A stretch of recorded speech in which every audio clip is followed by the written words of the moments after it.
Squid গেমে জেতার পরে গিহান বিপুল পরিমাণ প্রাইজ মানি পায়, কিন্তু তার মনে কোনো শান্তি ছিল না, কারণ 455 জন প্রতিযোগীর মৃত্যুর বিনিময়ে সে এই টাকাটা পেয়েছিল। তাই নিজের অপরাধবোধ থেকে সে সিদ্ধান্ত নেয় এবার সে এই বর্বর এবং নৃশংস গেমটাকে ধ্বংস করে দেবে। এই জন্য সে আবারও স্কুইড গেমের নতুন সিজনে পার্টিসিপেট করে।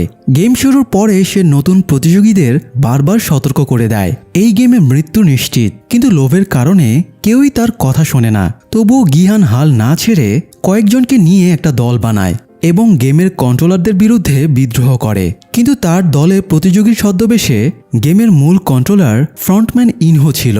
সে গিহানের সাথে বেইমানি করে, যার কারণে গিহান পরাস্ত হয় এবং তার সহযোগীরা মারা যায়।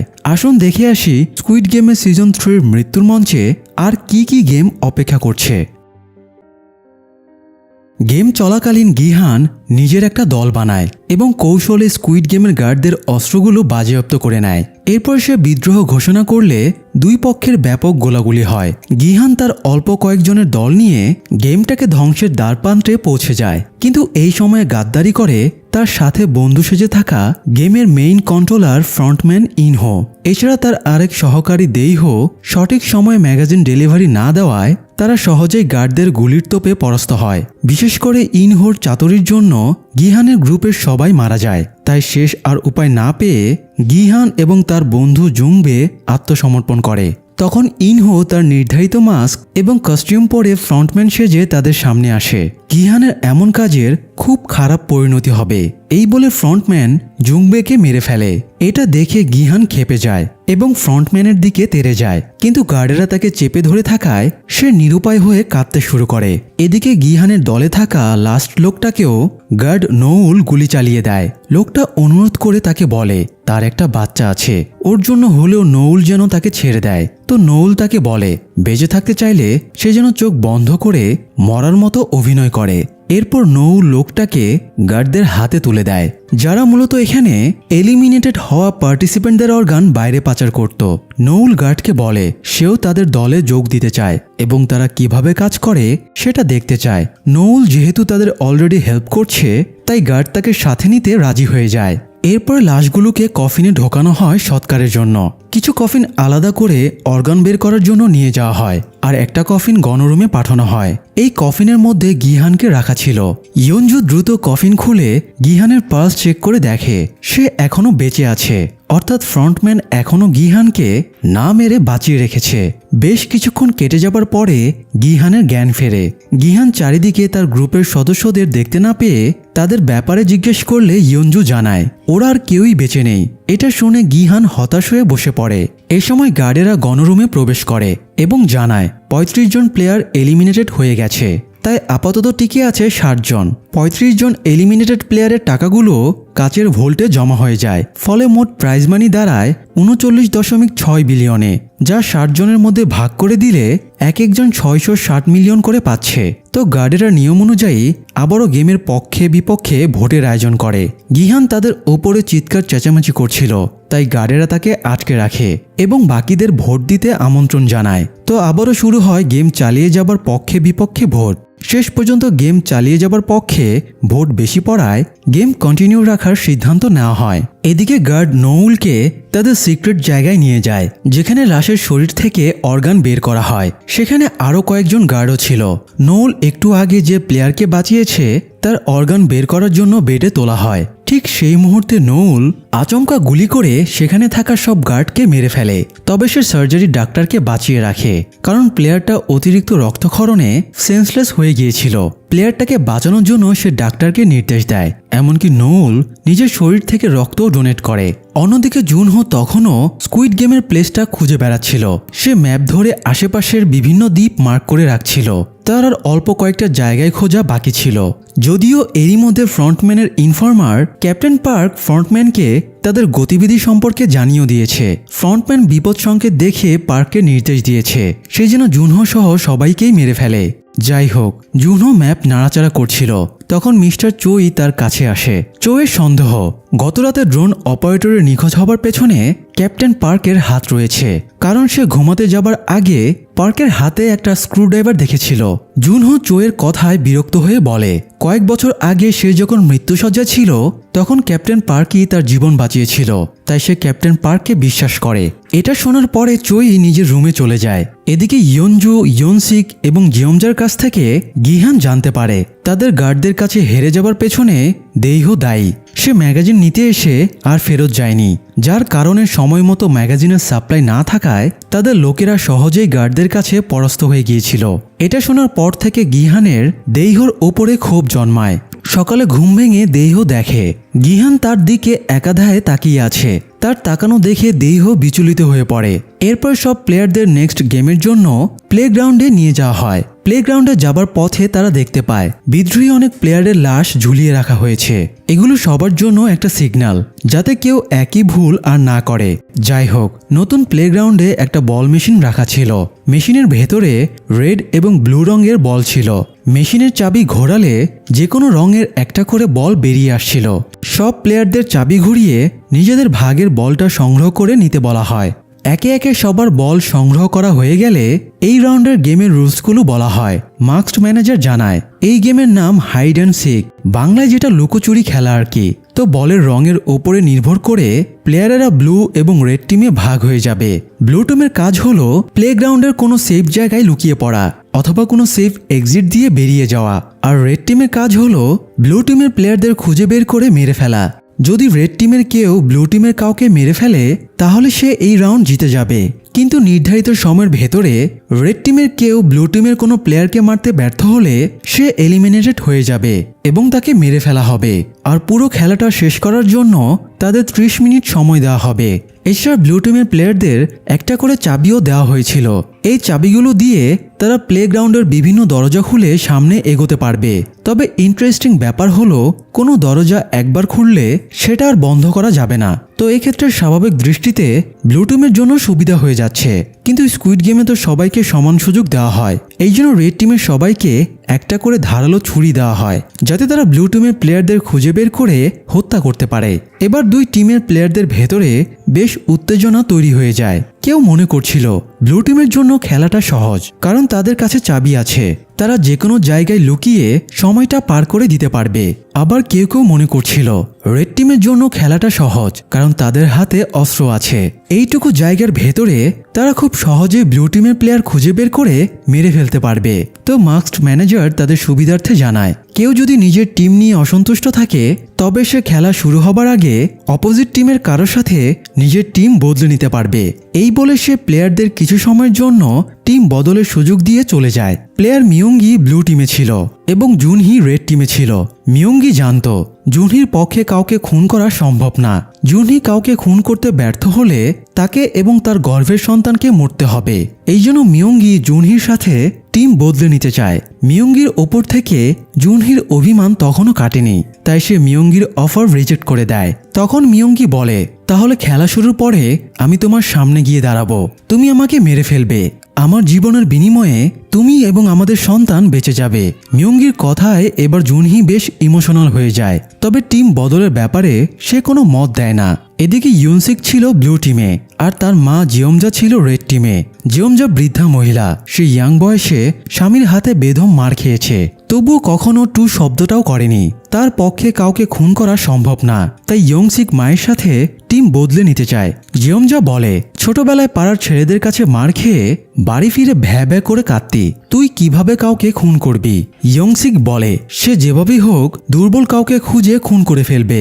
এই বলে মাকে ভরসা দিয়ে মায়ের সাথে দল বদলে নেয়। অন্যদিকে দেইহো পড়েছিল ব্লু টিমে। সে জনে জনে ধরে তার সাথে টিম বদলানোর জন্য রিকোয়েস্ট করছিল, কিন্তু কেউ তাকে পাত্তা দিচ্ছিল না। এ সময় সে খেয়াল করে গিহান ছুরি হাতে নিয়ে তার দিকে তাকিয়ে আছে। সে এটা ভেবে আতঙ্কিত হয়ে পড়ে, গিহান নিশ্চয়ই তাকে হত্যা করে বেইমানির প্রতিশোধ নেবে। নিজের উত্তেজনা থামাতে না পেরে সে গিহানের কাছে গিয়ে ঝামেলা শুরু করে দেয়। সে গতরাতে বেইমানি করে কোনো ভুল করেনি, এটাই গিহানের কাছে এক্সপ্লেন করার চেষ্টা করছিল, তবে গার্ড এসে তাকে সরিয়ে দেয়। এ সময় মাইকে অ্যানাউন্সমেন্ট করে ব্লু টিমের প্লেয়ারদের ভেতরের প্লেগ্রাউন্ডে যাবার নির্দেশ দেওয়া হয়। সবাই ভেতরে ঢুকছিল, তখন লাস্ট মুহূর্তে অভিমান ভেঙে জুনহি মিয়ঙ্গির কাছে গিয়ে টিম চেঞ্জ করে নেয় এবং ব্লু টিমের সাথে ভেতরে ঢুকে যায়। ব্লু টিমের সবার ভেতরে ঢোকা হয়ে গেলে তাদের লুকানোর জন্য 2 মিনিট সময় দেওয়া হয়। 2 মিনিট শেষ হলে এবার রেড টিমকেও ভেতরে ঢোকার পারমিশন দেওয়া হয় এবং সবাই হুড়মুড়িয়ে ভেতরে ঢুকতে শুরু করে। রেড টিম ভেতরে ঢোকার পরে 30 মিনিটের কাউন্টডাউন শুরু হয়। প্লেগ্রাউন্ডে ছোট ছোট অনেকগুলো চেম্বার ছিল। রেড টিম এসব চেম্বারগুলোতে ব্লু টিমের প্লেয়ারদের খুঁজতে শুরু করে। ছোট ছোট চেম্বারগুলোতে কয়েকটা করে দরজা ছিল। একটা দরজা দিয়ে ঢুকে আরেক দরজা দিয়ে বের হবারও পথ ছিল।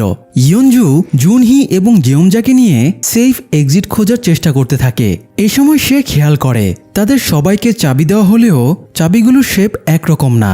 সবগুলো চাবি মিলিয়ে মোট 3টা শেপ আছে, সার্কেল, ট্রায়াঙ্গেল এবং স্কোয়ার। পাশাপাশি দরজাগুলো লকেও একই সিস্টেম। কোনো দরজার লক সার্কেল শেপের চাবি দিয়ে খুলবে, কোনোটা ট্রায়াঙ্গেল শেপ, আবার কোনোটা স্কোয়ার শেপের চাবি দিয়ে খুলবে। যাই হোক, ভাগ্যক্রমে ইয়নজু, জেওমজা এবং জুনহি 3 জনের কাছে 3 রকমের শেপের চাবি ছিল, তাই তারা যে কোনো চেম্বারের দরজা খুলে একদিক থেকে অন্যদিকে যেতে পারছিল। এদিকে গিহান ব্লু টিমের একজনকে ধরে ফেলে, তবে সে তাকে না মেরে ছেড়ে দেয়, কারণ গিহান শুধুমাত্র দেহকে খুঁজে বেড়াচ্ছিল। গত রাতের গাদ্দারির কারণে সে দেহকে মেরে প্রতিশোধ নিতে চায়। আরেকদিকে মিয়ঙ্গি এবং নামগো মিলে ব্লু টিমের একজনকে ধরে ফেলে। মিয়ঙ্গির বুদ্ধিমতে তারা দুজনে মিলে প্লেয়ারটাকে মেরে ফেলে যাতে তারা এই রাউন্ডে পাস করতে পারে। অন্যদিকে ইয়নজু, জুনহি এবং জেওমজা পালানোর সময়ে জুনহি সিঁড়িতে উঠতে গিয়ে পা মচকে পড়ে যায়। তখনই একজন রেড টিমের প্লেয়ার সেখানে চলে আসে, তবে ইয়নজু রেড টিমের প্লেয়ারটাকে মেরে ধরাশয়ী করে ফেলে এবং ওদের নিয়ে ওপরের দিকে পালাতে যায়। তার একটা ঘরের ভেতরে লুকায়। এ সময় জুনহির হঠাৎ প্রসব বেদনা শুরু হয় এবং জল ভাঙতে শুরু করে। জেওমজা লক্ষণ বুঝতে পেরে দ্রুত তার বাচ্চা ডেলিভারি করতে শুরু করে, আর ইয়নজু দরজার কাছে দাঁড়িয়ে পাহারা দিতে থাকে। অন্যদিকে ভণ্ডতান্ত্রিক সিওনিয়াও পালাতে পালাতে ভাগ্যক্রমে একটা ঘরে ঢুকে পড়ে। এই ঘরেই ছিল এক্সিট পয়েন্ট। একটা দরজা খুললেই সে বাইরে বেরিয়ে যেতে পারবে, কিন্তু দরজা খুলতে গিয়ে দেখা যায় এই দরজায় 3টা লক আছে। এই দরজার লক খুলতে 3 শেপের চাবি লাগবে, তাই সিওনিয়াও বাইরে এসে একটা তীর চিহ্ন দিয়ে রাখে যাতে পথ ভুলে না যায়। এরপরে চাবি খুঁজতে গিয়ে সে জংডের গলায় বাকি 2টা শেপের চাবি ঝুলে থাকতে দেখে। জংডে মরে পড়েছিল দেখে সে চাবি 2টা টান মারছিল। তখনই জংডে জেগে ওঠে। আসলে হারামি লোকটা এতক্ষণ মরার ভ্যাগ ধরে শুয়েছিল। তো সিওনিয়াও তাকে জানায় সে এক্সিট পয়েন্ট পেয়ে গেছে। এই বলে সে জংডেকে সাথে করে ওই ঘরটাতে আবারও যায়। সিওনিয়ানের চাবির পাশাপাশি জংডে নিজের কাছে থাকা চাবি দুটো দিয়ে দরজাটা খুলে ফেলে। এরপরে জংডে তার শয়তানি স্বভাববশত সিওনিয়াওকে ঘরের ভেতরে ধাক্কা দিয়ে ফেলে দেয় এবং একাই বাইরে চলে যায়। সিওনিয়াও নিরুপায় হয়ে ভেতর থেকে জংডেকে গালমন্দ করতে থাকে। এই সময় সেই ঘরে রেড টিমের মিনসু চলে আসে এবং সিওনিয়াও মিনসুর হাতে মারা যায়। এদিকে জুনহি একটা ফুটফুটে মেয়ে সন্তানের জন্ম দেয়। এই যেন রক্তাক্ত ভূমিতে গজিয়ে ওঠা রক্তকবরী। জিওমজার চুলের খোপায় একটা ধারালো অস্ত্র লুকানো ছিল, সেটা দিয়ে সে বাচ্চার নাড়ি কাটে এবং জুনহির কোলে বাচ্চাটা তুলে দেয়। জুনহি বিস্মিত হয়ে ফুলের মতো বাচ্চাটার দিকে তাকিয়ে থাকে। এ সময় সেখানে রেড টিমের একজন চলে আসে, তবে এবারও ইয়নজু শিল্ড হয়ে তাকে প্রতিহত করে ওদের বাঁচিয়ে দেয়। ইয়নজু লোকটার সাথে ফাইট করতে করতে পাশের একটা ঘরে চলে এসেছিল।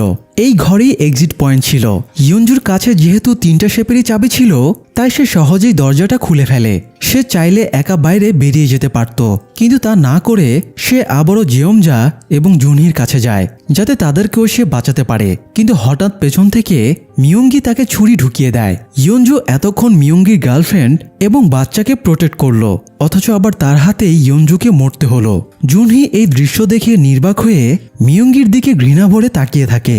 জুনহির কোলের সদ্য জন্মানো বাচ্চাকে দেখে মিয়ঙ্গিও বাকরুদ্ধ হয়ে যায় এবং ওখান থেকে চলে যায়। ইয়নজুর মৃত্যুতে জেওমজা এবং জুনহি প্রচণ্ড কষ্ট পায়। অন্যদিকে তন্ন তন্ন করে খোঁজার পরে গিহান দেইহোকে পেয়ে যায়। দেইহো প্রথমে নিজেকে নির্দোষ প্রমাণ করার জন্য সাফাই গাইতে শুরু করে। এতে গিহানের মন কিছুটা নরম হয়, আর এই সুযোগেই দেইহো তার উপরে অ্যাটাক করে দেয়। তাই এবার আর গিহান তাকে কোনো ছাড় না দিয়ে তাকে মেরে ফেলে, কারণ গতরাতে দেইহো সঠিক সময়ে ম্যাগাজিনগুলো পৌঁছে দিলে তারা হয়তো গার্ডদের পরাস্ত করে যুদ্ধে জিতে যেত। সেই সাথে এই নৃশংস গেমটাকেও বন্ধ করে দেওয়া যেত। এই জন্য দেইহুর অপরাধের শাস্তি হিসেবে গিহান তাকে মেরে ফেলে এবং গেমের রুলসও কমপ্লিট করে ফেলে। এদিকে জিয়ম যা কষ্ট সামলে নিয়ে ইয়ঞ্জুর গলা থেকে চাবি 3টি খুলে নেয়। ইয়ঞ্জুর কথা মতো আশেপাশে খুঁজতেই তারা এক্সিট রুমটা পেয়ে যায়। জিয়ম যা জুনহিকে নিয়ে বাইরে বের হবে। এই সময় সেখানে তার ছেলে ইয়ংসিক চলে আসে। ইয়ংসিক এখন পর্যন্ত কাউকেই হত্যা করতে পারেনি, আর মিনিট খানেকের ভেতরে সে যদি কাউকে হত্যা না করে তাহলে গার্ডেরা তাকেই মেরে ফেলবে।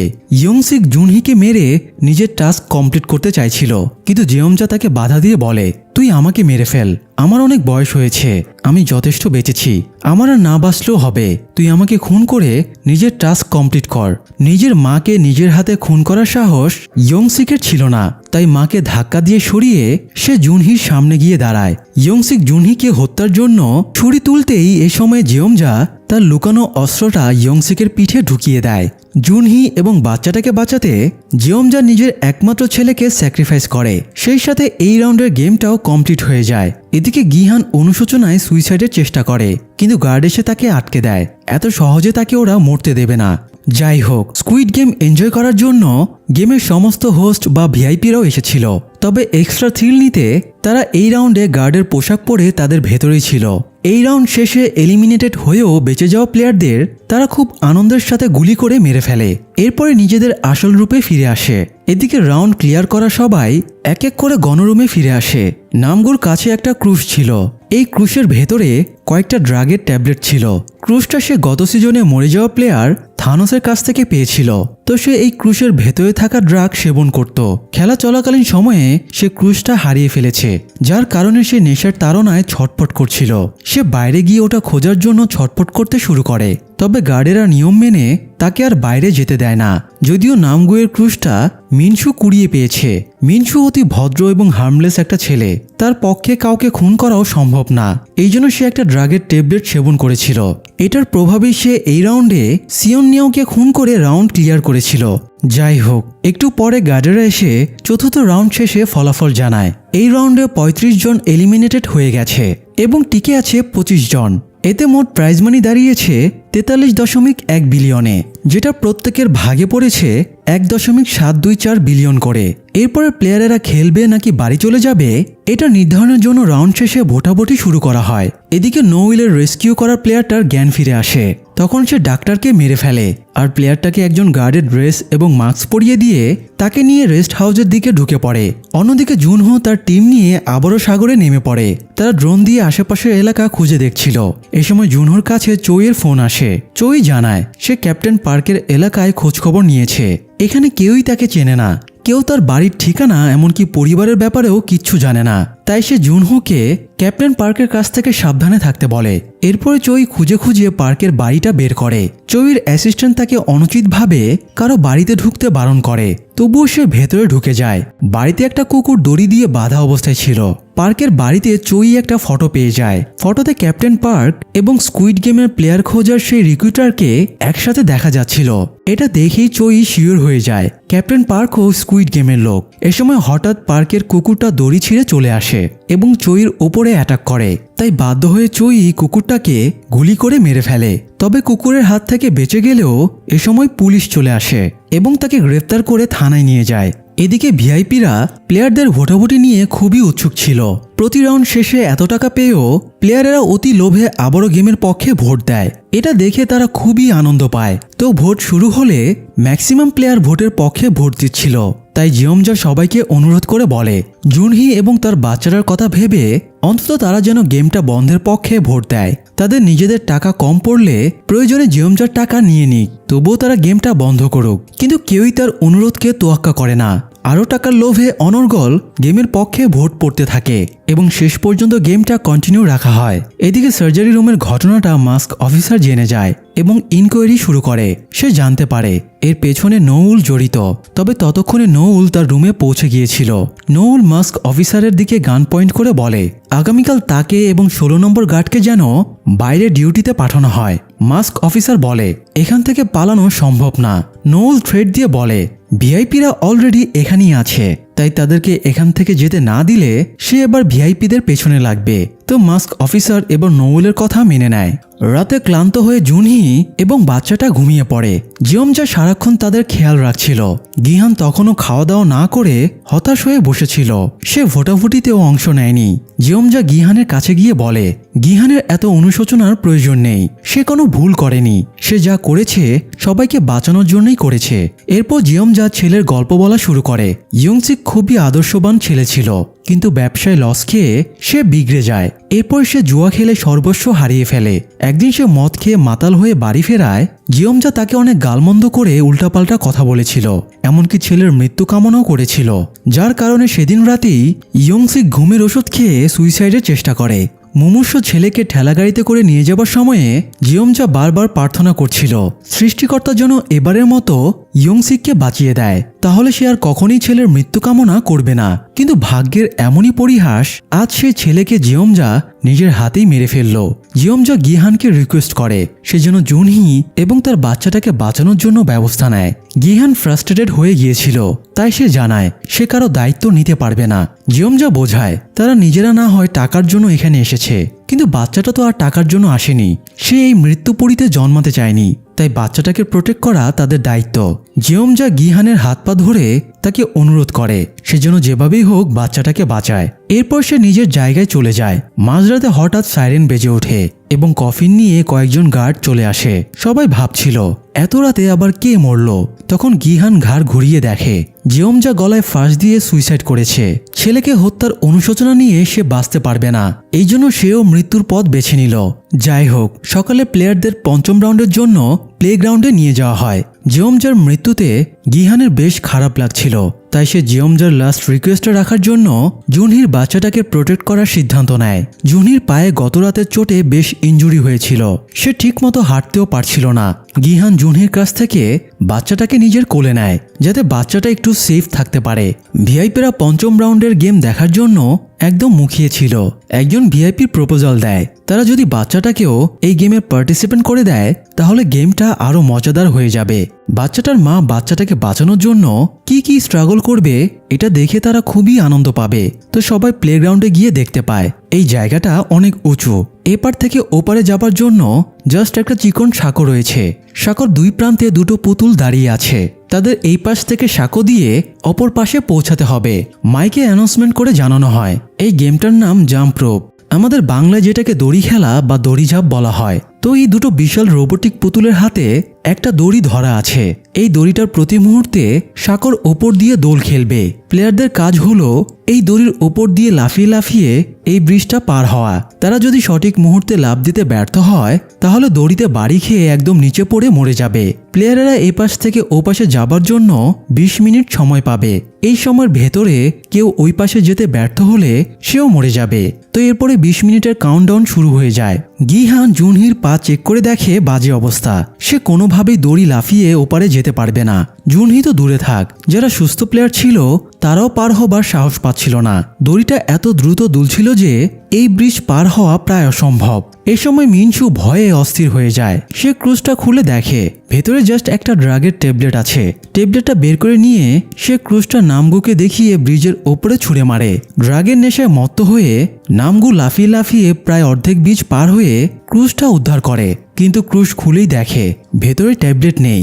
এতে তার মাইন্ড ডিস্ট্র্যাক্ট হয়ে যায় এবং দড়ির আঘাতে সে নিচে পড়ে মরে যায়। এরপরে গিহান ব্রিজ পার হবার সিদ্ধান্ত নেয়, তবে সে বাচ্চাটাকে সহ ব্রিজ পার হবে। জুনহি নিজের জার্সি খুলে বাচ্চাটাকে জার্সির ভেতরে আটকে গিহানের গলার সাথে বেঁধে দেয়। এরপরে গিহান ব্রিজের ওপরে ঝাঁপ দেয়। সে খুব সাবধানে এবং বেশ কষ্টে ব্রিজটা পার হতে সক্ষম হয়।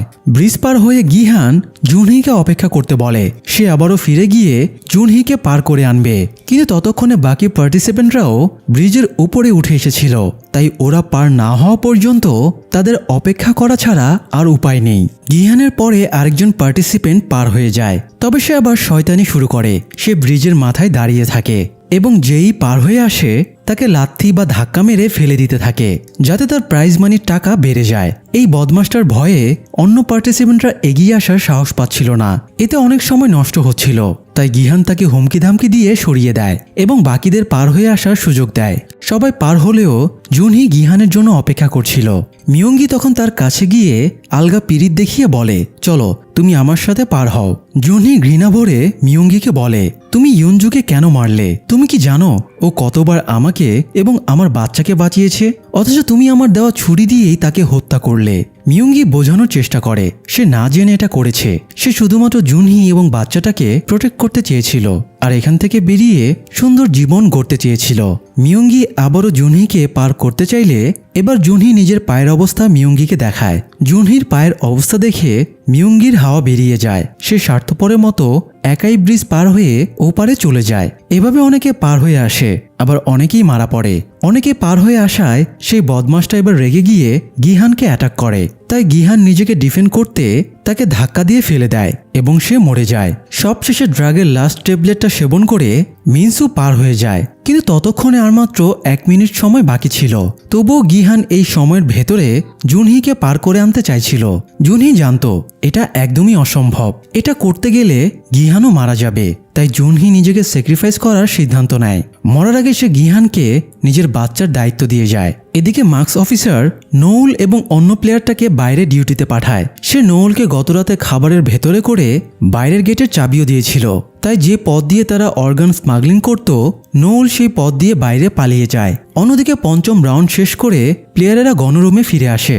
ভিআইপিরা আলোচনা শুরু করে, জুনহি তো মরে গেছে, এখন তারা বাচ্চাটাকে নিয়ে কি করবে? কেউ কেউ বাচ্চাটাকে মেরে ফেলতে বলে, আবার কেউ কেউ সাজেশন দেয় তারা বাচ্চাটাকে প্লেয়ার হিসেবে কাউন্ট করবে। শেষের ফ্রন্টম্যান সাজেশন দেয় বাচ্চাটার গায়ে যেহেতু 222 নম্বর জার্সি আছে, তাই তারা বাচ্চাটাকে জুনহির জায়গায় 222 নম্বর প্লেয়ার হিসেবে কাউন্ট করবে। এতে গেমটা আরও ইন্টারেস্টিং হবে ভেবে ভিআইপিরা সম্মতি দিয়ে দেয়। একটু পরে গার্ডেরা এসে পঞ্চম রাউন্ডের ফলাফল ঘোষণা করে। এই রাউন্ডে 16 জন এলিমিনেটেড হয়ে গেছে। ফলে বাচ্চাটা সহ টিকে আছে 9 জন প্লেয়ার। তাদের জন্য জমা হয়েছে 44.7 বিলিয়ন প্রাইজ মানি। তারা প্রত্যেকে পাবে 4.96 বিলিয়ন করে।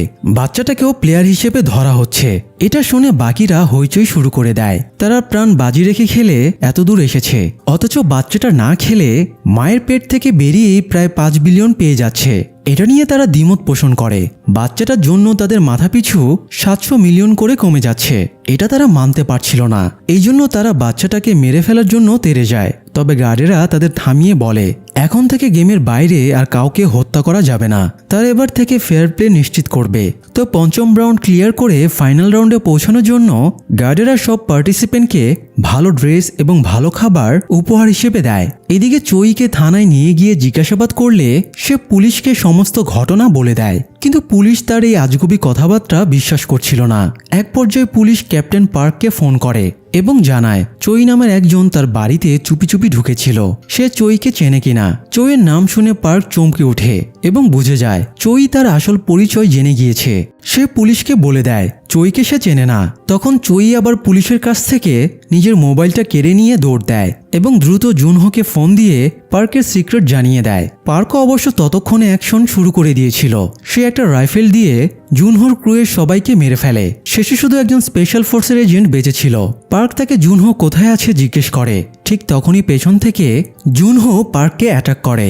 এরপর জুনহো পার্কের কাছে স্কুইড গেমের প্লেসের ব্যাপারে জানার চেষ্টা করে, কিন্তু পার্ক মুখ না খুলেই মারা যায়। অন্যদিকে সব প্লেয়ারকে স্যুটবুট পরিয়ে খেতে দেওয়া হয়। অনেকদিন পরে সুস্বাদু খাবার পেয়ে সবাই মন ভরে খেতে শুরু করে। শুধু গিহানের গলা দিয়ে খাবার নামছিল না। তারা বাচ্চাটার জন্য দুধের ব্যবস্থা করে।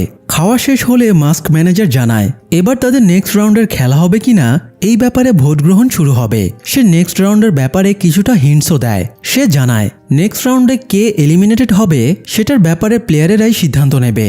তাদের ভেতর থেকে মিনিমাম 3 জন এলিমিনেটেড হলেই বাকিরা উইনার হিসেবে কাউন্ট হবে। তবে তারা চাইলে 3 জনের বেশি প্লেয়ারকেও এলিমিনেটেড করতে পারে। এতে তাদের প্রাইজ মানিটা বেড়ে যাবে, এই আর কি। তো এবার ভোট শুরু হয়। প্রথমে গিহান গেম বন্ধের পক্ষে ভোট দেয়, কিন্তু এতে কাজ হয় না। 2-1 বাদে বাকি সবাই গেম চালিয়ে যাবার পক্ষে ভোট দেয়। তাই গেমটা ফাইনাল রাউন্ডেও কন্টিনিউ রাখা হয়। এদিকে নৌল 16 নম্বর গার্ডের ড্রেস পরার প্লেয়ারটাকে নিয়ে পালিয়ে যাচ্ছিল। তখন তার কাছে মাস্ক অফিসারের ফোন আসে। মাস্ক অফিসার বলে নোউল বেশি দূর পালিয়ে যেতে পারবে না, তাই তার প্লেয়ারটাকে আবারও ফিরিয়ে দেওয়াটাই বেটার। নোউল সেটা মানতে না চাইলে মাস্ক অফিসার এবার ডেটাবেস থেকে ওই প্লেয়ারের তথ্য বের করে। প্লেয়ারটার নাম পার্ক গিয়ংসিউক। তার সাথে নোউলের কি কানেকশন এটা সে বুঝতে পারে না। তবে দর্শক, কানেকশনটা আমি আপনাদের বলে দিচ্ছি। সিজন 2-তে নোউল যে শিশু পার্কে পার্ট টাইম চাকরি করত, সেই শিশু পার্কে স্কেচ এঁকে জীবিকা নির্বাহ করত গিয়ংসিউক। গিয়ংসিউকের একটা বাচ্চা মেয়ে ছিল যার নাম নাইয়ন। নাইয়নের ব্লাড ক্যান্সার ছিল। নাইয়নকে দেখে নোউলের নিজের মেয়ের কথা মনে পড়ত। তো গিয়ংসিউক বাচ্চার চিকিৎসার খরচ জোগাতেই এই গেমে পার্টিসিপেট করতে এসেছিল। গিয়ংসিউক যখন red light green light game খেলছিল তখন নোউল তাকে দেখে চিনতে পারে। এই জন্যই সেদিন বিদ্রোহের পরে নোউল তাকে না মেরে বাঁচিয়ে রেখেছিল। নোউল চায় গিয়ংসিউক যেন নিজের মেয়ের কাছে ফিরে যেতে পারে, এই জন্য তাকে বাঁচানোর চেষ্টা করছে। যাই হোক, স্কুইড গেমের কন্ট্রোলারদের কাছে প্রতিটা প্লেয়ার এবং স্টাফের সমস্ত ডিটেলস থাকতো। তাই মাস্ক অফিসার জানতে পারে গিয়ংসিউকের মেয়ে নাইয়ন সোইয়ন হাসপাতালের শিশু ক্যান্সার বিভাগে 4104 নম্বর রুমে ভর্তি আছে। এটা শোনার পরে নোউল বুঝতে পারে এদের কাছ থেকে পালাতে হলে আগে ওদের স্টোরেজ করে রাখা ডেটাগুলো ধ্বংস করতে হবে। তাই সে গিয়ংসিউককে টলার নিয়ে দূরে চলে যেতে বলে, আর সে নিজে আবার ওই স্কুইড গেমের প্লেসে চলে যায় এবং পেছনের এক্সস্ট ফ্যানের ভেতর দিয়ে ভেতরে ঢোকে। অন্যদিকে প্লেয়ারেরা যুক্তি করছিল আগামীকাল তারা কাদেরকে এলিমিনেট করবে। তারা 6 জন শক্ত সমর্থ লোক একজোট হয়, এমনকি মিয়ঙ্গিও তাদের সাথে যোগ দেয়। তারা সিদ্ধান্ত নেয় ফাইনাল রাউন্ডে তারা গিহান, বাচ্চাটা এবং মিংসুকে এলিমিনেটেড করে উইনার হয়ে যাবে। গিহান দূর থেকে ওদের যুক্তি পরামর্শ সব বুঝতে পারছিল আর বাচ্চাটার জন্য টেনশন করছিল। রাতে সবাই ঘুমিয়ে গেলে গিহান জেগে থেকে বাচ্চাটাকে পাহারা দিচ্ছিল। তখন একজন গার্ড এসে তাকে জানায় ফ্রন্টম্যান তার সাথে দেখা করতে চায়। গিহান ফ্রন্টম্যানের সাথে দেখা করতে গেলে সে তাকে একটা প্রস্তাব দেয়। ফ্রন্টম্যান গিহানের সামনে একটা ছুরি রেখে বলে ওই লোকগুলো গিহান এবং বাচ্চাটাকে মেরে ফেলবে, তাই ওরা তাদের মারার আগেই গিহান যদি ওদের মেরে ফেলে তাহলে সে বাচ্চাটাকে বাঁচাতে পারবে। প্রচুর খাবার এবং মদ খেয়ে সবাই এখন আরামে ঘুমাচ্ছে, তাই গিহান এখন ইজিলি সবাইকে গলা কেটে মেরে ফেলতে পারবে। সব শুনে গিহান অবাক হয়ে জিজ্ঞেস করে সে কেন তাদের বাঁচাতে চাইছে। তখন ফ্রন্টম্যান নিজের মাস্ক খুলে ফেলে এবং গিহান ইনহোকে দেখে রেগে আগুন হয়ে যায়। সে এক ঝটকায় চাকুটা তুলে নেয় এবং ইনহোকে মারতে উদ্যত হয়। ইনহো বলে এখানে তুমি আর আমি ছাড়া কেউ নেই, তুমি চাইলে আমাকে মারতে পারো, কেউ বাধা দেবে না, কিন্তু এতে তুমি এই গেমটা বন্ধ করতে পারবে না। আমি মরে গেলে ওরা অন্য কোনো হোস্ট নিয়োগ দেবে এবং গেমটাও চলতে থাকবে। তাই নিজেকে এবং বাচ্চাটাকে বাঁচানোর জন্য তোমার এই মুহূর্তে ওদের সাথে লড়াই করাই বেটার। ওরা ঘুমের মধ্যে সবাই মারা গেলে লাস্টে তুমি এবং বাচ্চাটা বেঁচে থাকবে। এতে নিয়ম অনুযায়ী আর কোনো খেলা হবে না, অর্থাৎ তুমি আর বাচ্চাটা উইনার হয়ে প্রাইজ মানি নিয়ে চলে যেতে পারবে। গিহান ইনহোর কথার কোনো উত্তর না দিয়ে চাকুটা নিয়ে গণরুমে চলে যায়। এদিকে রুমে গিয়ে গিহান বাচ্চাটাকে এক নজর দেখে, এরপরে ছুরি নিয়ে প্লেয়ারগুলোর কাছে চলে যায়। সে ছুরি হাতে একজনকে মারার জন্য দাঁড়িয়ে পড়ে। গিহানের সিচুয়েশন দেখে ফ্রন্টম্যান ইনহোর নিজের স্মৃতিগুলো মনে পড়ে। সে যেবার স্কুইড গেমে পার্টিসিপেট করেছিল সেবার তার সাথেও সেম এক্সপিরিয়েন্স হয়েছিল। ফাইনাল রাউন্ডের আগে তৎকালীন হোস্ট ওইল নাম ইনহোকে ডেকে বলেছিল আগামীকাল ওরা তোমাকে মেরে ফেলবে, তাই তুমি যদি ওদেরকে ঘুমের ভেতরেই গলা কেটে হত্যা করো তাহলে তুমি বেঁচে যাবে এবং উইনার হয়ে যাবে। ইনহো সেবার নিজের স্বার্থে ঘুমন্ত প্লেয়ারদের গলা কেটে হত্যা করেছিল। সে ভেবেছিল বাচ্চাটাকে বাঁচানোর জন্য গিহানও একই কাজ করবে। গিহান প্লেয়ারটার গলায় ছুরি ধরে, কিন্তু সে দ্বিধায় ভুগছিল এমন অন্যায় সে করবে কিনা। এ সময় সে সিজন 1-এর কাংসা বিউককে হ্যালুসিনেট করে। কাং গিহানকে বলে এমনটা করো না, তোমার ভেতরে এখনো মনুষ্যত্ব বেঁচে আছে। তুমি যদি ঘুমন্ত মানুষগুলোকে মেরে ফেলো তাহলে তোমার আর ওদের মধ্যে কোনো পার্থক্য থাকবে না।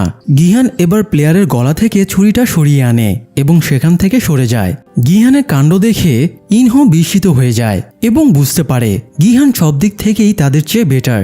এদিকে নোউল ভেন্টিলেটর চেম্বার দিয়ে মার্কস অফিসারের রুমে ঢুকে পড়ে। এরপর সে মার্কস অফিসারকে গান পয়েন্টে রেখে প্লেয়ার নম্বর 246 অর্থাৎ গিয়ংসিউকের সমস্ত ডেটা ডিলিট করায়। তবে মার্কস অফিসার জানায় তাদের ডেটার হার্ড কপি ওপরে ক্যাপ্টেনের আর্কাইভে রাখা আছে। ওই জায়গায় ফ্রন্টম্যান ছাড়া শুধুমাত্র তারই ঢোকার পারমিশন আছে। নোউল এবার আর্কাইভের ডেটাগুলো নষ্ট করে দেবার সিদ্ধান্ত নেয়। সে মাস্ক অফিসারকে গান পয়েন্টে রেখে আর্কাইভে নিয়ে যেতে বলে। লিফটে উঠে মাস্ক অফিসার আচমকা তার সাথে হাতাহাতি শুরু করে। এভাবে তারা আর্কাইভে পৌঁছে যায়, তবুও হাতাহাতি থামে না। এক পর্যায়ে মার্কস অফিসার নৌলকে ধরাশয়ী করে ফেলে এবং তার পেটে চাকু ঢুকিয়ে দেয়। এই সময় ওয়াকি টকিতে কেউ একজন কানেক্ট হয়ে খেলা শুরু করার অনুমতি চায়, তাই মার্কস অফিসার সেটা রিসিভ করতে গেলে এই সুযোগে নৌল লিফট পর্যন্ত চলে যায়, কারণ এলিভেটরের ভেতরে সে রাইফেলটা ফেলে এসেছিল। নৌল রাইফেলটা হাতে নিয়েই মার্কস অফিসারকে গুলি করে মেরে ফেলে। অন্যদিকে প্লেয়ারদের ফাইনাল রাউন্ডের জন্য প্লেগ্রাউন্ডে নিয়ে যাওয়া হয়। ফাইনাল গেমের নাম স্কাই স্কুইড গেম। সেখানে উঁচু করে সামান্য গ্যাপ দিয়ে পরপর 3টা স্কোয়ার, ট্রায়াঙ্গেল, সার্কেল শেপের পিলার বানানো ছিল। প্লেয়ারদের স্কোয়ার শেপের পিলারের ওপরে নিয়ে যাওয়া হয় এবং গেমের রুলসগুলো বলা হয়। এই রাউন্ডে 3টা ধাপে খেলা হবে। তারা এখন স্কোয়ার পিলারের ওপরে আছে। তারা যদি এখানে এক বা একাধিক প্লেয়ারকে ধাক্কা দিয়ে নিচে ফেলে দেয়, তবে বাকিরা সেকেন্ড ধাপ মানে ট্রায়াঙ্গেল পিলারের ওপরে পৌঁছাবে। আবার ট্রায়াঙ্গেল পিলারে গিয়ে যদি এক বা একাধিক প্লেয়ারকে ধাক্কা দিয়ে নিচে ফেলে দেয়, তাহলে বাকিরা ফাইনাল ধাপ বা সার্কেল পিলারে পৌঁছে যাবে। সার্কেল পিলারে গিয়ে যদি এক বা একাধিক প্লেয়ারকে ফেলে দিয়ে এলিমিনেটেড করে দেওয়া যায়, তাহলে যে বা যারা টিকে থাকবে তাদেরকে উইনার ঘোষণা করা হবে। এভাবে প্রতিটা পিলার পার হবার জন্য তারা 15 মিনিট সময় পাবে। এই সময়ের ভেতরে যদি তারা মিনিমাম একজনকে এলিমিনেট করতে না পারে, তাহলে সবাইকে এলিমিনেটেড ঘোষণা করা হবে এবং অবভিয়াসলি সবাই মারা পড়বে। যাই হোক, ভিআইপিরা এই টান টান উত্তেজনাপূর্ণ সিচুয়েশন দেখে খুব মজা পাচ্ছিল।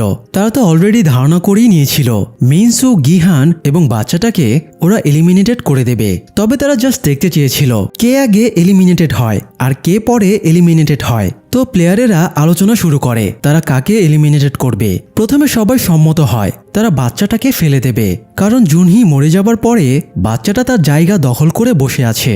তাছাড়া এখান থেকে বাচ্চাটা যদি ফিরেও যায়, তবুও সে কার কাছে মানুষ হবে? বাচ্চার মা মরে গেছে, বাপেরও কোনো ঠিক নেই। আসলে তারা কেউই জানতো না মিয়ঙ্গি বাচ্চাটার বাবা। তো সবাই যখন বাচ্চাটাকে ফেলে দিতে সম্মত হয়, তখন মিয়ঙ্গি বাচ্চাটাকে বাঁচানোর জন্য একটা ট্রিক্স খাটায়। সে সবাইকে বোঝায় গিহান যেভাবে বাচ্চাটাকে প্রোটেক্ট করছে তাতে সে কিছুতেই বাচ্চাটাকে ফেলতে দেবে না। আবার তারা এদের দুইজনকেও একসাথে ফেলতে পারবে না, কারণ আরো 2টো রাউন্ড বাকি আছে। এই রাউন্ডে যদি দুজন এলিমিনেটেড হয়ে যায়, তাহলে লাস্ট রাউন্ডে গিয়ে তাদের ভেতর থেকে একজনকে মরা লাগবে। এই জন্য সে সাজেশন দেয় তারা মিনসুকে এলিমিনেট করে দেবে। মিনসু এমনিতেই ড্রাগের প্রভাবে মাতাল হয়েছিল।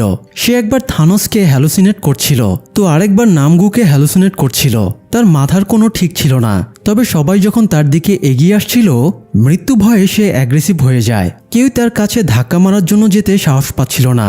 সবাই ভাবছিল ধাক্কা মারতে গেলেও যদি হাত ধরে টান দেয়, তাহলে তো দুজনকেই মরতে হবে। এদিকে আবার টাইমও শেষের দিকে চলে এসেছিল। 15 মিনিট শেষ হতে আর 2-1 মিনিট বাকি আছে। তো পিলারের ওপরে একটা স্টিলের খুঁটি লাগানো ছিল। এটার আদৌ কোনো কাজ আছে কিনা কেউই জানে না। তবে মিয়ঙ্গি এটাকে কাজে লাগায়। সে খুঁটিটা তুলে নিয়ে সেটা দিয়ে মিনসুকে ধাক্কা মারতে এগিয়ে যায়। লাস্ট মুহূর্তে মিনসু তার মৃত গার্লফ্রেন্ডকে হ্যালুসিনেট করে এবং পিলারটাকে গার্লফ্রেন্ডের হাত মনে করে চেপে ধরে। আর তখনই মিয়ঙ্গি তাকে ধাক্কা দিয়ে ফেলে দেয়। সেই সাথে তারা এই রাউন্ডটা ক্লিয়ার করে ফেলে। এবার স্কোয়ার পিলার থেকে ট্রায়াঙ্গেল পিলার পর্যন্ত একটা ব্রিজ বেরিয়ে আসে। ব্রিজ দিয়ে তারা ট্রায়াঙ্গেল পিলারে পৌঁছে যায়। এরপরে তাদের সেকেন্ড রাউন্ডের খেলা শুরু হয়। আগেরবারের মতো এবারও সবাই বাচ্চাটাকে ফেলে দেবার জন্য সম্মত হয়, কিন্তু গিহান বাচ্চাটাকে এমনভাবে জাপটে ধরেছিল কেউই তার কাছ থেকে বাচ্চাটাকে নিতে পারছিল না। সবাই নানানভাবে গিহানকে বোঝানোর চেষ্টা করে, তবুও সে কারো কথা শোনে না। আবার কেউ গিহানের কাছে গিয়ে জোর করে বাচ্চাটাকে ছিনিয়ে আনারও সাহস পাচ্ছিল না। মিয়ঙ্গি আবারও বাচ্চাকে বাঁচানোর একটা ট্রিক্স খাটায়। সে বলে তারা রক পেপার সিজার খেলে সিদ্ধান্ত নেবে কে বাচ্চাটাকে আনার জন্য গিহানের কাছে যাবে। তো রক পেপার সিজার খেলার পরে 336 নম্বর প্লেয়ার বাচ্চাটাকে আনার দায়িত্ব পায়। গিহান একদম পিলারের কার্নিশ ঘেঁষে দাঁড়িয়েছিল, যাতে পড়তে হলে তারা দুজনে একসাথে পড়ে। তারা দুজনে একসাথে মরে গেলে পরের রাউন্ডে বদমাশগুলোর একজনকে মরা লাগবে। আর এই আতঙ্ক দিয়েই গিহান বাচ্চাটাকে প্রোটেক্ট করছিল। তো গিহান এবং বাচ্চাটাকে পিলারের মাঝ বরাবর আনার জন্য তারা নিজেদের ড্রেস খুলে একটা দড়ির মতো বানায়। একজন আরেকজনের পেছনে দাঁড়িয়ে দড়িটা টেনে ধরে থাকে, আর দড়িটা 336 নম্বর প্লেয়ারের শরীরে বাঁধা থাকে, যাতে তারা ব্যালেন্স ধরে রাখতে পারে। তো এরপরে তারা গিহানকে এটা সেটা বুঝিয়ে তার মাইন্ড ডিস্ট্র্যাক্ট করে দেয় এবং 336 নম্বর প্লেয়ারটা গিহানকে এক লাফে জাপটে ধরে। এবার বাকিরা তাদের টেনে মিডলে আনার চেষ্টা করতে থাকে। তবে গিহানের কাছে লুকানো ছুরি ছিল, সে ছুরি দিয়ে দড়িটা কেটে দেয় এবং সে আর প্লেয়ার 336 মুখোমুখি হয়ে যায়। এ সময় মিয়ঙ্গি একটা আচানক কাজ করে ফেলে। সে খুঁটি তুলে সেটা দিয়ে ধাক্কা মেরে প্লেয়ার 336কে ধাক্কা মেরে এলিমিনেটেড করে দেয়। তার এই কাণ্ডে সবাই অবাক হয়ে যায়। তখন মিয়ঙ্গি স্বীকার করে সে এতক্ষণ বাচ্চাটাকে প্রোটেক্ট করছিল, কারণ সেই বাচ্চাটার বাবা। এটা শুনে সবাই হতবাক হয়ে যায়, এমনকি গিহান নিজেও জানতো না মিয়ঙ্গি বাচ্চার বাবা। ভিআইপিরাও এটা জানতে পেরে অবাক হয়ে যায়। তাদের জন্য গেমটা এবার আরো ইন্টারেস্টিং হয়ে ওঠে। এদিকে গিয়ংসিউক পালাচ্ছিল, তখন মার্কস ম্যানেজারের নেতৃত্বে থাকা একটা টিম তাকে ধরে ফেলে। তবে এই সময় জুনহো এবং তার সহকর্মী চলে এসে তাদেরকে হত্যা করে। গিয়ংসিউক জুনহোকে জানায় সে ওদের লোক না। গার্ডের ড্রেসের কোমরে থাকা স্ক্যানারটা দিয়ে জুনহো গিয়ংসিউকের ঘাড়ের চিপটা স্ক্যান করে শিওর হয় সে এখানে প্লেয়ার হিসেবে এসেছিল। তাই সে আর তাকে কিছু বলে না, জাস্ট তার কাছ থেকে জেনে নেয় স্কুইড গেম কোথায় খেলা হচ্ছে। গিয়ংসিউক জুনহোকে এক্সাক্ট লোকেশন জানিয়ে দিলে জুনহো এবার সেদিকে যাত্রা শুরু করে।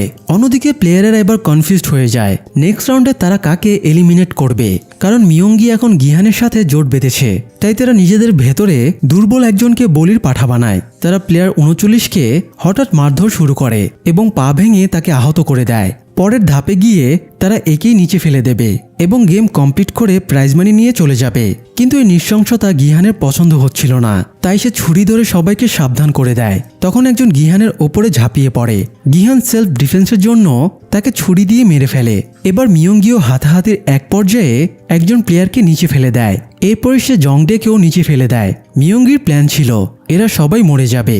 পরের রাউন্ডে গিয়ে আহত 39 নম্বর প্লেয়ারটাকে এলিমিনেটেড করে দিয়ে সে, গিহান এবং বাচ্চাটা উইনার হয়ে যাবে। কিন্তু প্লেয়ার 39 একটা অঘটন ঘটিয়ে দেয়। সে মিয়ঙ্গির বলির পাঠা হতে চাইছিল না, তাই সে নিজেই ওপর থেকে গড়িয়ে নিচে পড়ে আত্মহত্যা করে, যার কারণে ফাইনাল রাউন্ডের জন্য শুধুমাত্র মিয়ঙ্গি, গিহান এবং বাচ্চাটা বেঁচে থাকে। অর্থাৎ এবার এই তিনজনের ভেতরে একজনকে মরা লাগবে। গেমটা এতটা ইন্টারেস্টিং হয়ে গেছে দেখে ভিআইপিরাও আনন্দে উত্তেজিত হয়ে পড়ে। এদিকে নোল আর্কাইভ থেকে প্লেয়ারদের হার্ড কপি বের করে জ্বালিয়ে দেয়। চলে যাবার সময় নোল গার্ডদের ফাইল খেয়াল করে সেখান থেকে নিজের ফাইলটা বের করে। স্কুইড গেমের কন্ট্রোলারদের কাছে যেহেতু সব ডেটাই থাকে, তাই সেখানে নোউলেরও সমস্ত ডেটা ছিল। নোউল জানতো না উত্তর কোরিয়া থেকে পালিয়ে আসার পরে তার স্বামী সন্তানের কি হয়েছে। সে এই ফাইল থেকে জানতে পারে তার স্বামী ধরা পড়েছে এবং বাচ্চাটা মরে গেছে। এটা দেখে নোউল কাঁদতে শুরু করে। অন্যদিকে ফাইনাল রাউন্ডের জন্য ট্রায়াঙ্গেল থেকে সার্কেল পিলার পর্যন্ত ব্রিজ বের হয় এবং তাদেরকে সার্কেল পিলারে যেতে বলা হয়। প্রথমে মিয়ঙ্গি সার্কেল পিলারে চলে যায়, কিন্তু যখন গিহান ব্রিজে উঠছিল তখন মিয়ঙ্গি খুঁটিটা তুলে নিয়ে তাকে বাধা দেয়। মিয়ঙ্গি বাচ্চাটাকে খুঁটির সাথে বেঁধে দিয়ে গিহানকে ট্রায়াঙ্গেলের ওপরেই থাকতে বলে। সেকেন্ড রাউন্ড শেষ হতে তখনও 5 মিনিট সময় বাকি ছিল। তাছাড়া গিহানও এখনও ট্রায়াঙ্গেলের ওপরেই ছিল। গিহান যতক্ষণ না সার্কেল পিলারে যাচ্ছে ততক্ষণে ফাইনাল রাউন্ড শুরু হবে না। তাই গিহান মিয়ঙ্গির ট্রিক্স বুঝে ফেলে, সে বাচ্চাটাকে নিয়ে নেবে। এতে গিহান ট্রায়াঙ্গেলের ওপরে সেকেন্ড রাউন্ডে এলিমিনেটেড হয়ে যাবে। এরপরে মিয়ঙ্গি ফাইনাল রাউন্ডে বাচ্চাটাকে ফেলে দিয়ে এলিমিনেটেড করে দেবে এবং গেমের উইনার হয়ে যাবে। বাবা হয়েও সন্তানকে মেরে ফেলবে। এটা গিহান হজম করতে পারছিল না। তবুও সে বাচ্চাটাকে সেভ করার জন্য মিয়ঙ্গিকে বলে, তুমি আমার সার্কেলের ওপরে আসতে দাও, আমি তোমাকে কথা দিচ্ছি ফাইনাল রাউন্ডে আমি নিজেই নিজেকে স্যাক্রিফাইস করব। তখন তুমি বাচ্চাটাকে নিয়ে চলে যেও। আমি জুনহিকে কথা দিয়েছি বাচ্চাটাকে আমি প্রোটেক্ট করব। তবুও মিয়ঙ্গি গিহানের কথাকে বিশ্বাস তো করেই না, উল্টো জুনহি এবং গিহানকে জড়িয়ে আজে বাজে সন্দেহ করে। গিহান বুঝতে পারে এই ছেলে অতি বেয়াদব। এদিকে ঘড়ির সময়ের পার শেষের দিকে, আর মিনিট খানেকের ভেতরে যদি গিহান ব্রিজ পার না হয় তাহলে ব্রিজটা আবারও বন্ধ হয়ে যাবে এবং সে বাচ্চাটা সহ এলিমিনেটেড হয়ে যাবে। এই জন্য গিহান বাচ্চাটাকে দিয়ে দেয়। এরপর নির্ধারিত সময়ে ব্রিজটা বন্ধ হতে শুরু করে। তবে একদম লাস্ট মুহূর্তে আচমকা ঝাঁপ দিয়ে গিহান সার্কেলের ওপরে চলে আসে। এরপরে মিয়ঙ্গির সাথে তার হাতাহাতি শুরু হয়। এক পর্যায়ে মিয়ঙ্গি বাচ্চাটাকে ঢাল হিসেবে ইউজ করে। সে বাচ্চাটাকে তুলে ধরে এবং ফেলে দেওয়ার হুমকি দিয়ে গিহানকে দুর্বল করে দেয়। বাচ্চাটাকে বাঁচানোর জন্য গিহান নিজের ছুরিটাও ফেলে দেয়। তখন আচমকা মিয়ঙ্গি তার ওপরে অ্যাটাক করে। আবারও হাতাহাতির এক পর্যায়ে দুজনেই পিলার থেকে পড়ে যায়। তবে গিহান পিলারে কার্নিচে থাকা একটা রড চেপে ধরে এবং মিয়ঙ্গি নিচে পড়ে মরে যায়। গেমটা এখানেই কমপ্লিট হয়ে যেতে পারত, কিন্তু এখানে একটা সমস্যা হয়ে যায়। প্রতিটা রাউন্ড শুরুর আগে একটা বাটন প্রেস করা লাগে। বাটনটা প্রেস করলে টাইমার অন হয়ে যায় এবং খেলাও শুরু হয়ে যায়। কিন্তু সার্কেল পিলারে আসার পরে তারা দুজনে হাতাহাতিতে ব্যস্ত ছিল বলে কেউই বাটন প্রেস করেনি। এই জন্য মিয়ঙ্গির এলিমিনেটেড হয়ে যাওয়া গেমের অংশ হিসেবে বিবেচিত হবে না।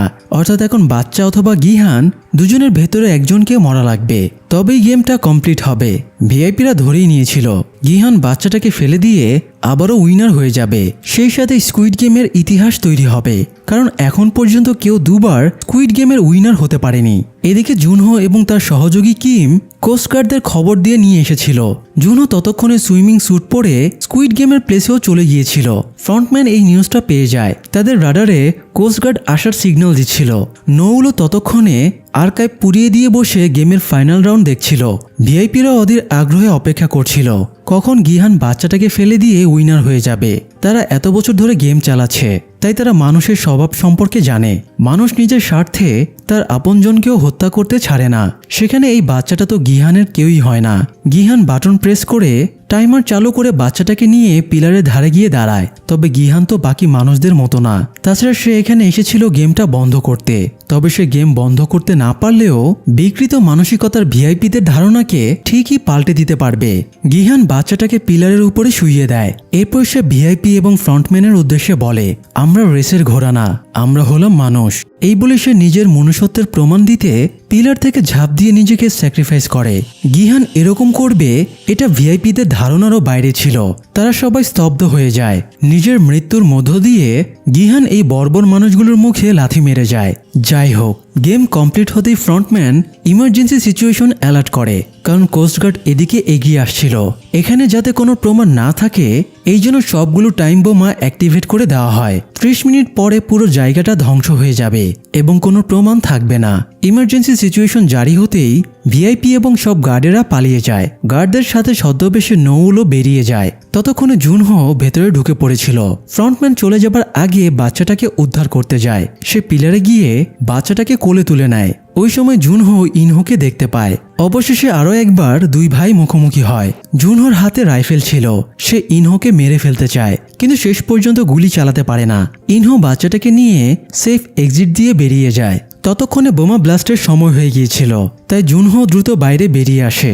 কয়েক সেকেন্ড পরে ব্লাস্ট হয়ে জায়গাটা ধ্বংস হয়ে যায়। এরপরে মাস 6 কেটে যায়। গিয়ংসিউক ফিরে গিয়ে আবারও তার পুরনো স্কেচ আর্টিস্টের কাজ শুরু করেছে।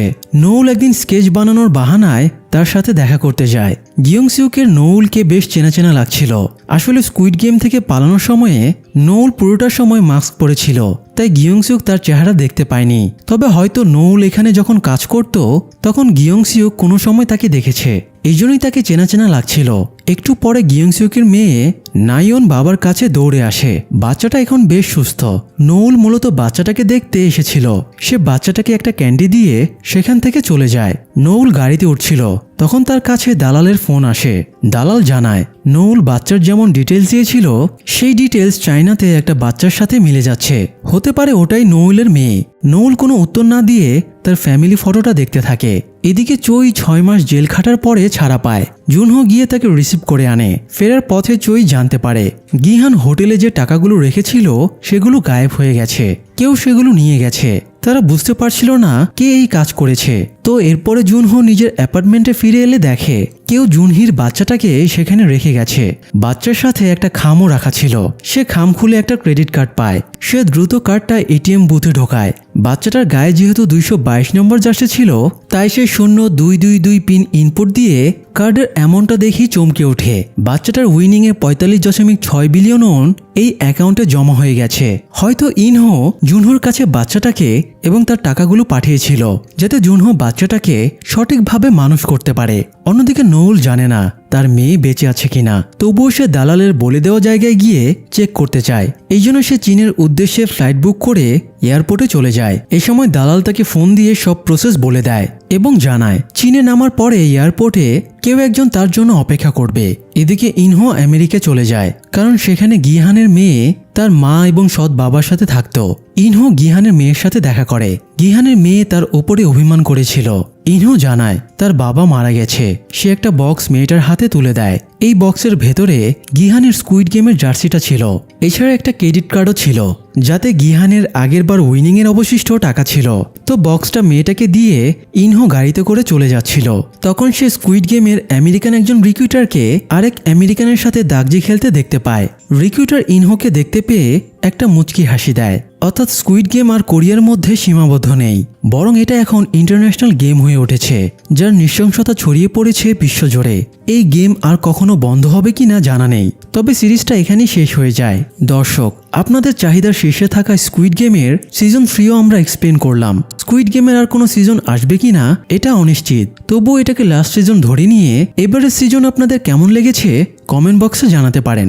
সিরিজ মেকার্সরা কতটুকু সফল হয়েছে সেটা আপনাদের মিশ্র প্রতিক্রিয়ার মানদণ্ডেই বোঝা যাবে। আজ এ পর্যন্তই, সবাই ভালো থাকুন, ধন্যবাদ।